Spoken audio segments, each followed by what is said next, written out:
Hello ji, good morning. Welcome to my channel. स्वागत है आपका एक और नए ब्लॉग वीडियो में। आज करने वाली हूँ मैं सूट की कटिंग।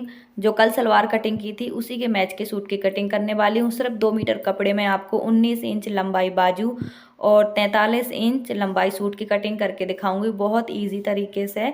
तो स्वागत है आपका एक और नई वीडियो में। अगर आपको कोई बात समझ ना आए तो आप कमेंट करके पूछ लेना, मैं आपके सभी कमेंट का रिप्लाई दूंगी। और मेरी एक फ्रेंड ने, मतलब मेरी एक यूट्यूब से कमेंट किया है एक बहन ने कि तीरा और मुड्ढे में समझ नहीं आ रहा उनको, तो आज मैं वो भी क्लियर कर दूंगी। और एक बहन ने पूछा है कि नाम क्या है, तो मेरा नाम इसी चैनल के नाम में छुपा है। मेरा नाम है संतोषी। मैंने अपने नाम से ही चैनल खोल रखा है और आपको जो भी पूछना है आप पूछ सकते हैं। और मेरी एक बहन ने पूछा है कमेंट करके कि आप मशीन में मोटर क्यों नहीं लगवा लेती हैं, तो उनका भी जवाब मुझे देना है। मैं मोटर इसलिए नहीं लगवा रही हूँ कि किसी भी काम में जल्दबाजी नहीं करनी चाहिए और मुझे अच्छा लगता है, मुझे अपनी मशीन से बहुत प्यार है। मुझे नहीं लगता कि मुझे बदलना चाहिए, लेकिन हाँ, एक दिन मैं इसको भी बदल दूँगी। और फिलहाल नहीं बदलना चाहती हूँ क्योंकि अभी मेरा अच्छा खासा काम चल रहा है। अभी मैं अर्न कर रही हूँ, मैं कहीं भी और इधर उधर नहीं भटकना चाहती हूँ। तो अभी मेरा काम चल रहा है, इसी पे मेरा काम बहुत अच्छा चल रहा है। तो जब मैं फ्री रहूँगी, काम नहीं रहेगा, यानी कि अभी काम का सीज़न है, तो मैं अभी डिस्टर्ब नहीं होना चाहती हूँ। तो जब काम का सीज़न नहीं होगा तो मैं मशीन को भी चेंज करवा लूँगी। तो चलिए करते हैं आज सूट की कटिंग। तो पहले मैं आपको बता देती हूँ कि अगर आपकी चेस्ट 40 है तो आपको तीरा 7 इंच रखना पड़ेगा और साथ ही आर्म रखना पड़ेगा, ये बेस्ट रहता है। अगर आपकी चेस्ट 40 इंच से ज़्यादा होती है, यानी कि 45 या 50, तो आप 8 इंच कर देना तीरा और 8 इंच ही कर देना मुड्ढा, यानी कि आर्म। तो ये तरीका परफेक्ट रहेगा। और मुझे आपको एक चीज़ और बतानी है, जो मैं आपको कपड़ा दिखा रही हूँ ना, तो जो किनारी साइड होती है वो सामने साइड रखनी होती है, इससे सूट इस तरह खिंचता नहीं है। और अगर आप दूसरे तरीके से बिछाते हैं तो मैंने आपको दिखा दिया कि कपड़ा किस तरह खिंचता है, फिर फिटिंग नहीं आती है, कहीं ना कहीं झोल आता है। तो जो किनारी है वो अपने साइड ही रखनी होती है। ये कपड़े की खड़ी साइड होती है, यानी कि लंबाई साइड होती है। ये हमेशा सीधा बनता है, कभी सूट में झोल नहीं आता है, यानी कि तिरछापन नहीं आता है। तो घेरा रखना है हमें इसका 11 इंच तैयार, क्योंकि हिप्स इसकी 44 इंच है, तो 44 का 1 पार्ट होता है 11 इंच, 1/4 पार्ट। तो याद रखिए कि हमें जो भी हिप्स है वही हमें घेरा रखना होता है बिल्कुल। और मार्जिंग सिर्फ 2 इंच लेना होता है, बहुत बहुत होती है 2 इंच मार्जिंग। तो देखिए अभी मैंने शुरू की थी कटिंग, बेटा भी आ गया है, दोपहर टाइम हो गया है, 2 बज गया है, तो पहले इसको चेंज करवा देती हूँ। बच्चों की तबीयत थोड़ा डाउन चल रही है। बड़े बेटों को भी स्कूल भेजा था, लेकिन वो प्रेयर के बाद वापस मैडम ने भेज दिया था, क्योंकि उसकी तबीयत ठीक नहीं है अभी। और अभी बस बेटे के कपड़े चेंज कर दूँ, फिर आपको आगे का दिखाती हूँ, खाना पीना खिला देती हूँ। घर के कामों से फुर्सत हुई थी तो मैंने कटिंग शुरू कर ली थी, लेकिन अब मैं साइड कर रही हूँ, क्योंकि यहीं पर मैं काटती हूँ, यहीं पे अच्छी रोशनी आती है, कमरे में अच्छी रोशनी नहीं होती है, इसलिए मैं यहाँ पर काम करती हूँ। तो चलिए अभी थोड़ी देर बाद मैं आपको दिखाती हूँ। तो फ्रेंड, बच्चों को खाना पीना खिला दिया है, चेंज कर दिया है। अब बच्चे थोड़ी देर अंदर हवा में लेटे हुए हैं। वैसे वो एक जगह लेटे या बैठे नहीं रहते हैं, आपको तो बच्चों को पता ही है, बच्चे एक जगह नहीं रुकते। देखो ये आ गया मेरे पीछे, लेकिन चेंज करवा दिया है। मौसम बारिश का है, बारिश हो जाती है, धूप निकल आती है, इसलिए बच्चों पर इसका बहुत असर पड़ता है। तो बीमार हैं बच्चे थोड़ा थोड़ा, लेकिन पढ़ाई का लॉस होगा इसलिए भेजती हूँ। पर बड़े बेटे को भेज दिया है टीचरों ने, तो वो घर में ही रेस्ट कर रहा है। और बस मैं आपको यही बताना चाहती हूँ कि जिसने भी मुझसे पूछा है कि मुड्ढे और तीरा कैसे रखते हैं, तो अगर आपका 40 चेस्ट है तो आप तीरा 7 रखें और मुड्ढे भी 7 रखें। और अगर 40 से ऊपर है तो 8 रख दें तीरा और 8 ही रख दें मुड्ढे। तो ये बहुत परफेक्ट रहता है। लेकिन अगर आपको बैक नेक जो है वो डीप है तो शोल्डर कम करने होते हैं, यानी कि तीरा कम करना होता है, ठीक है। तो क्योंकि फिर वो गिरने लगते हैं। अगर बैक नेक डीप है और आपने तीरे ज़्यादा रख दिए, मुड्ढे ज़्यादा रख दिए, तो शोल्डर गिरने लगते हैं। तो ये 3 जो मैं नाप लगा रही हूँ इसके बारे में भी आपको बता दूँ कि चेस्ट अगर 40 है तो इसका 1/4 पार्ट होगा 10 इंच। इससे 1 इंच कम करके रखना होता है कमर का, और चेस्ट से भी 1 इंच बढ़ा के रखना होता है हिप्स का, और जितना हिप्स का रखो उतना ही रखना होता है घेरे का। तो ये सूट लंबाई में 43 इंच है और कपड़ा भी 43 इंच है लंबाई में। तो फोल्डिंग के लिए बिल्कुल नहीं बच रहा है, तुरपन के लिए जो अंदर फोल्ड करना होता है। तो मैं इसके लिए अंदर इसमें पट्टी लगाऊंगी, तो वो जोड़ बाहर नहीं दिखेंगे, यानी कि जो हम जोड़ लगाएंगे वो अंदर फोल्ड हो जाएंगे। तो आप इस तरह बना सकती हैं। और मैं एक बार में दोनों ही फ्रंट और बैक पार्ट कट कर रही हूँ। अगर कपड़ा प्रिंटेड है यानी कि एक जैसा है, उसमें कोई ऊपर नीचे फूल होने का डर नहीं है, तो आप एक साथ दोनों कट कर सकती हैं। ये कपड़ा बिल्कुल सिंपल सा है, यानी कि गर्मियों के सीजन का डेली यूज़ का कपड़ा है ये। तो इसका एक जैसा है फ्रंट और बैक, तो मैंने एक बार में दोनों कट कर लिए। ऐसे कट करने से कपड़ा बहुत ही कम वेस्ट होता है, यानी कि 2 मीटर कपड़े में अच्छे से अच्छा आप बना सकते हैं। मैं सूट के नेक की लंबाई रख रही हूँ फ्रंट नेक की 7, बैक नेक की 5। तो एक साथ ही मैं मार्किंग करते जाऊंगी और फिर बाद में दोनों सूट एक साथ कट करके अलग कर लूँगी। और फिर फ्रंट का जो पार्ट है उसमें आर्म की कटिंग एक्स्ट्रा अलग से करूँगी।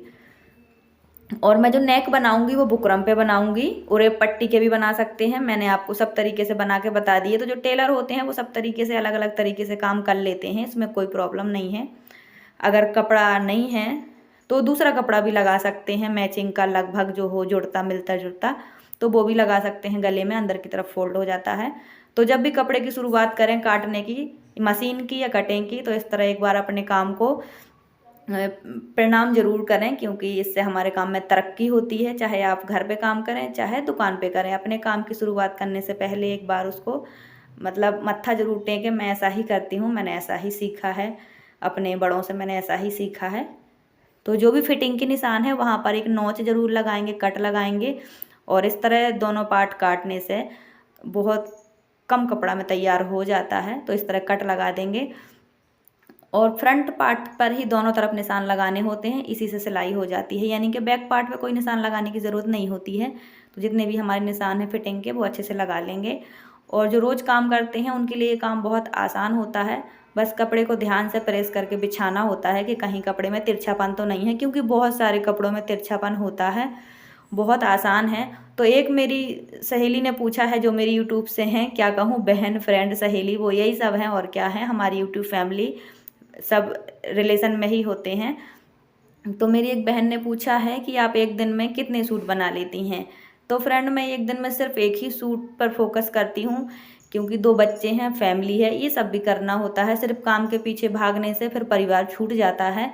इसलिए काम उतना ही करो जितने में आप अपना परिवार भी संभाल पाओ।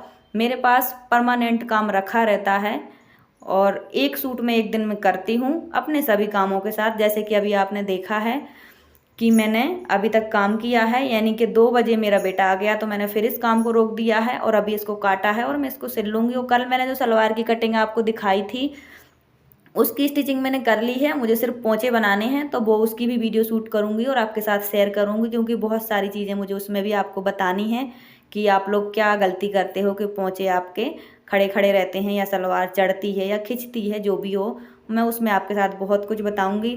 और एक बहुत बड़ी गुड न्यूज़ आ गई है हमारे घर में, वो भी मैं आपको बताऊंगी। जो सबका सपना होता है वो मेरा पूरा हो गया, वो मैं आपको बताऊंगी। तो कल के वीडियो में वही सब होगा, आज का वीडियो बहुत बड़ा हो जाएगा। तो फ्रेंड, एक दिन में एक ही सूट बनाती हूँ और घर में रह के सब कामों के साथ इतना कर लेना बहुत होता है। इतने में ही मुझे बहुत खुशी मिलती है। और मैं एक सूट की सिलाई 250 रुपये लेती हूँ, तो मेरे लिए ये 250 रुपये बहुत होते हैं कि मैं अपने घर बैठे कर लेती हूँ। तो इतना ही कर पाती हूँ मैं। लेकिन जब बहुत ज़्यादा काम आ जाता है तो 2-3 भी कर लेती हूँ। जैसे अर्जेंट देना हुआ ना कि हमें कल चाहिए या परसों चाहिए, तो फिर थोड़ा ज़्यादा प्रेशर हो जाता है, रात रात तक जाके कर लेती हूँ। तो मैं आपको ये बता रही थी कि आप इस तरह शोल्डर नापेंगे तो 13 या 14 आएगा, तो उसका आधा करना होता है हमें, क्योंकि सूट डबल बिछा होता है। तो आधा करके हमें निशान लगाने होते हैं। तो जितना हमारा 7 या 8 आता है तीरा, तो उतना ही हमें आर्म भी रखना होता है, परफेक्ट बनता है। तो किसी दिन मैं आपको बिल्कुल सूट पे कट करके दिखाऊंगी ताकि आपको आसानी से समझ आए। तो इसी कपड़े पे हम बाजू कट करेंगे। तो जिस तरह से हमने सूट कट किया है, यानी कि चेस्ट 40 थी, 1/4 पार्ट 10 इंच होगा, तो वैसे ही हमें बाजू कट करनी होगी, तभी फिटिंग पर बाजू बैठती है। तो इसमें 1 इंच कम करना होता है बाजू का, यानी कि 9 इंच रखेंगे और जो मार्जिन सूट पे रखा है वही बाजू पे रखेंगे, तो इससे परफेक्ट बैठती है।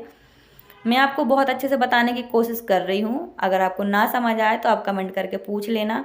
हाउसवाइफ के लिए कुछ भी मुश्किल नहीं होता, अगर आप समझना चाहें तो आप समझ सकते हैं। लेडीज़ ऐसी चीज़ होती है जिनके लिए कोई काम मुश्किल नहीं होता है, हर चीज़ वो बहुत जल्दी कैप्चर कर लेती हैं। तो बस ऐसी है मेरी लाइफ, मैं अपने सब कामों के साथ ये काम करती हूँ। और फ्रेंड, जहाँ मैं काम करती हूँ वहाँ पूरी साफ़ सफाई रखती हूँ, अपने घर में सब साफ़ सफाई रखते हैं। तो इस पे कोई डाउट नहीं है कि मेरे घर में किसी तरह की साफ़ सफाई में कमी होती है।